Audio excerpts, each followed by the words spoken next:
Hi, Lee Phillips here.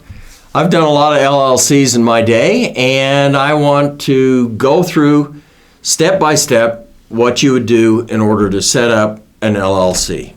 First thing is you've got to figure out what the name is. And there's a whole science to picking a name for a company. I'll have another YouTube that goes through that, but is it available on the internet? Is it trademarked? All of that sort of stuff. So pick your name, check it out. Now you're going to check it out with the state. Each state has a name availability or some such thing on their website. And so you can just type it in there and see if that name would be available. And there's always the final decision when the LLC is actually issued, but usually if the name comes up as available in your state, then you can file that name in your state. Now that doesn't mean that it may not be trademarked. It doesn't mean a lot of things, but at least you can get it on the books in your state. So pick the name. Then you've got to figure out which state you're going to put your LLC in. It's really easy, guys. You're not going to pay attention to Nevada or Delaware or Wyoming or any place else. The state you're going to use is the state where you own the property. If you're setting up to own a piece of real estate, an investment piece of real estate, you're going to put it in that state. You're going to put it in the state where you do business. Now, that's going to be your home office. You may do businesses in other states, and that means that you may have to actually register that LLC in other states. So the primary LLC is going to be filed in the state where the property is owned or where you're doing business. One of those two. You're going to be the registered agent. You don't hire a gun. That means your name's on the company at the state, but everybody knows that this is your company. Everybody knows you own the real estate, and just because you have it in an LLC where I can't find your name on the state records, that doesn't mean I can't pin you to that property. Who pays the property taxes? Who's the insured? We've got you a dozen ways. So don't worry about anonymity. Anonymity is the poor man's asset protection plan. It doesn't work. So don't sweat the bullets. You're the registered agent. You're going to have your office be the registered address or even your residence.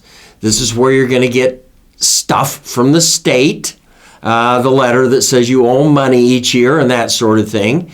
It will be where the sheriff shows up to serve you if you ever get sued. And you're probably not going to get sued.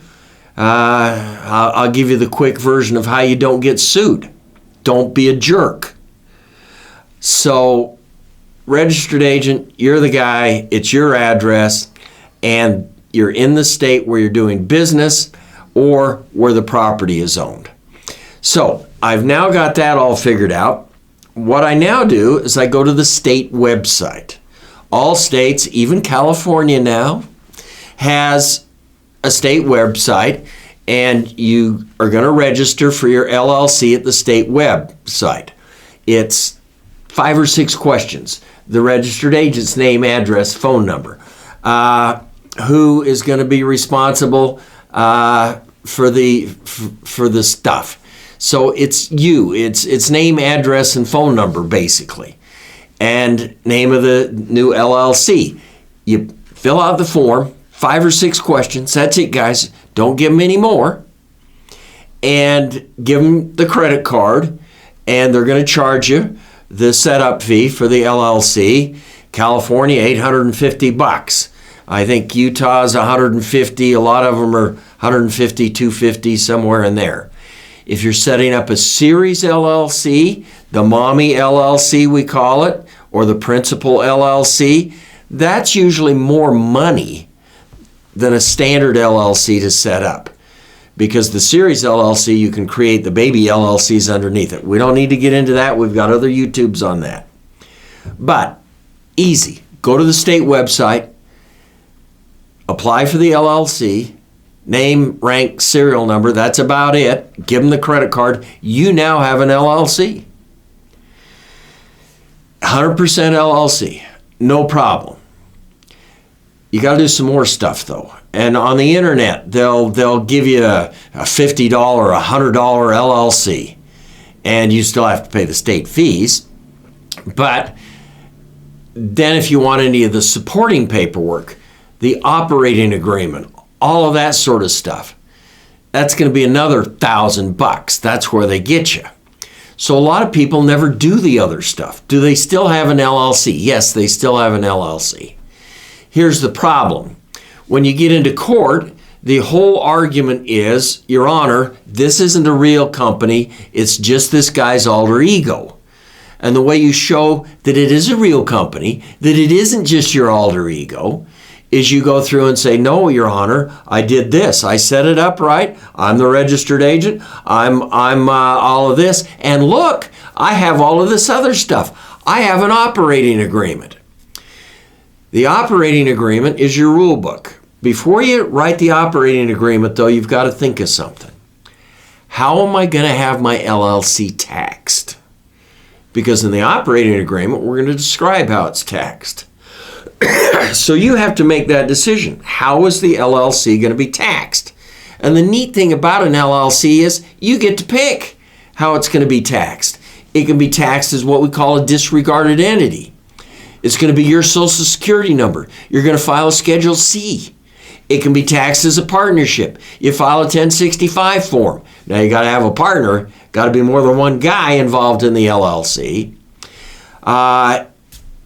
It can be taxed as a Subchapter S entity, like a Subchapter S corporation, like a Subchapter S corporation. It's not a corporation. It's an LLC. It can even be taxed like a Chapter C corporation or a C corporation. So is it going to be taxed under Chapter C, Subchapter S, the partnership rules, or the sole proprietor rules? You get to pick. But you've got to pick because we've got to have that in the operating agreement. It's described in the operating agreement. Now, you've got to have the operating agreement. Now that we've decided which state it's in and we've filed, now that we've decided how it's going to be taxed, we write the operating agreement.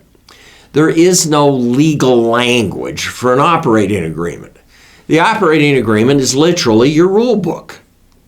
What happens when a guy dies? What happens when somebody wants to sell their stock? What happens?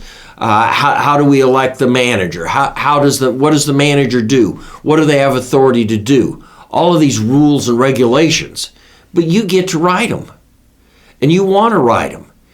If an issue comes up in managing your LLC that isn't addressed in your operating agreement, then you get whatever the state has. And every state has 400 pages worth of rules that are associated with the LLC and how we're going to solve these issues. So you want to write it down. And Legal Doom gives you a 5-page operating agreement. Is it legal? Absolutely, 100%.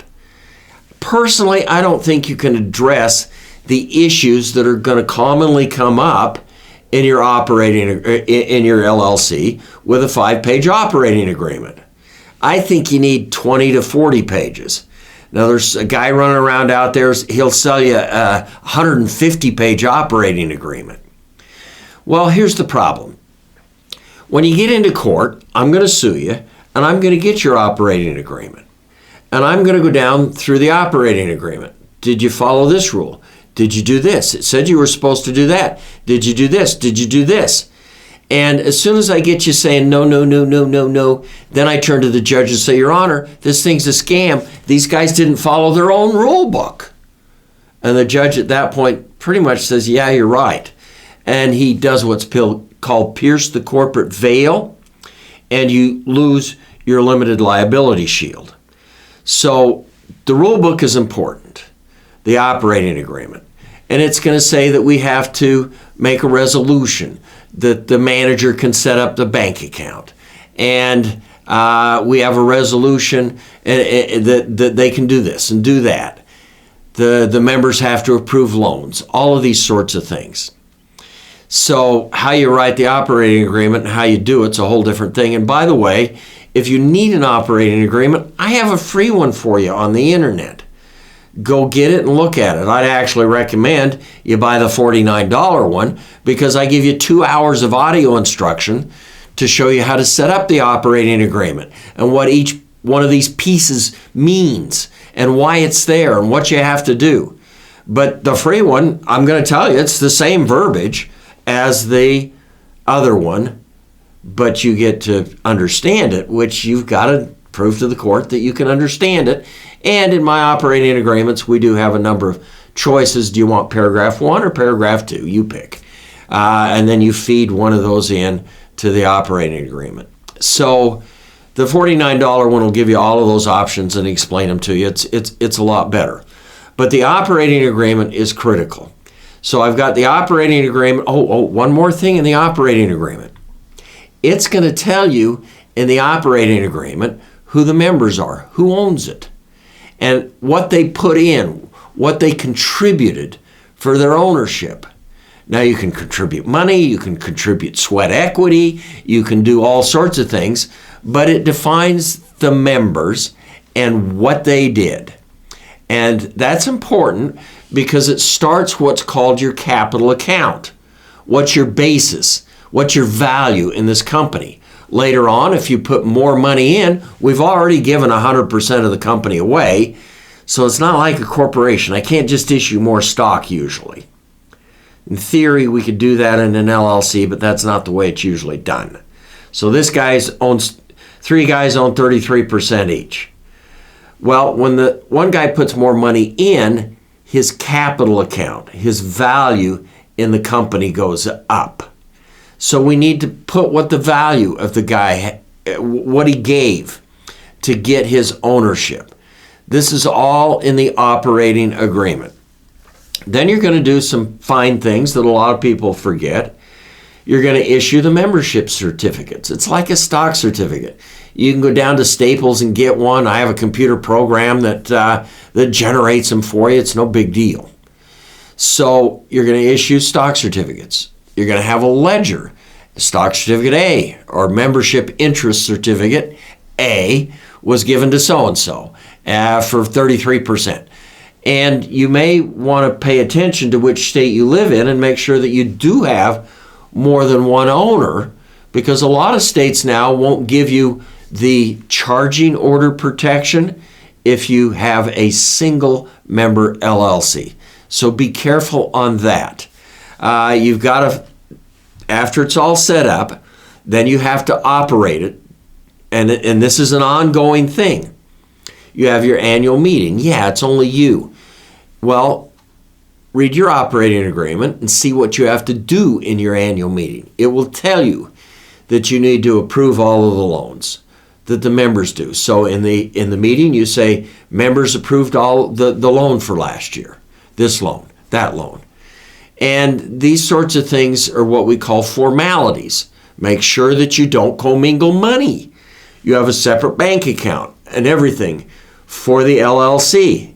If it's your bank account and you're spending the money and I can't tell whether it's LLC money or whether your money, you don't got an LLC. I'll just tell you that. When I get you in court, I'm going to say, Your Honor, they commingled all their money. It's just them.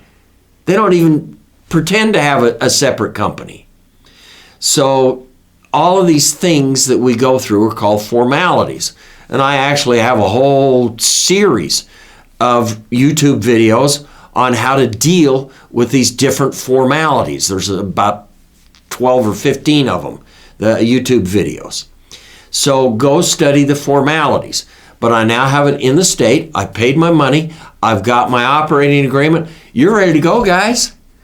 Go out and do it. So it's really easy. Frankly, you don't need a lawyer. You can do it better than most of the guys in town. I'll pretty much guarantee that. So you've got your LLC. Good luck in your business. Now don't forget to like us and love us and all of that crap. And if you want the operating agreement, the free one or the 49 one, just click go to the link below us here and you can get those. No questions asked. We don't put you on mailing lists or any of that sort of garbage, so don't worry about that. Lee Phillips talking about the steps to set up an LLC.